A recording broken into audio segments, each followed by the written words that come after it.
Hi అండి. కాకరకాయ ఉల్లి కారం. ఒకసారి ఇలా ట్రై చేయండి. చేదే ఉండదు. టేస్ట్ మాత్రం చాలా బావుంటుంది. కాకరకాయలు తీసుకొని చివర్లో కట్ చేసుకొని ఒక ఇంచు మందంలో కట్ చేసి పక్కన పెట్టుకోండి. ఈ విధంగా లోపల ఉండే వైట్ కలర్ పార్ట్‌ని గింజలను తీసేసుకొని పక్కన పెట్టేసుకోండి.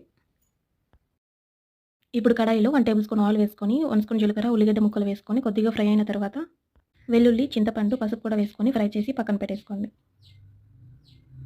అదే పాన్‌లో శనగపప్పు, మినపప్పు, ధనియాలు కూడా వేసుకొని ఫ్రై చేసుకొని పక్కన పెట్టుకోండి.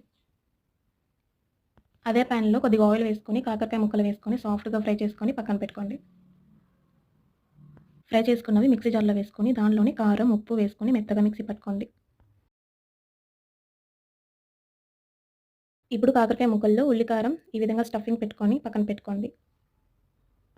అదే కడాయిలో కొద్దిగా ఆయిల్ వేసుకొని కాకరకాయ ముక్కలు వేసుకొని 5 నిమిషాల పాటు లో ఫ్లేమ్‌లో ఫ్రై చేసుకుంటే కాకరకాయ ఉల్లి కారం రెడీ. ఈ కాకరకాయ ఉల్లి కారం రైస్‌లోకైతే చాలా టేస్టీగా ఉంటుంది. ఖచ్చితంగా ట్రై చేయండి. ఈ వీడియో మీకు నచ్చితే please like, share and subscribe. Thank you for watching.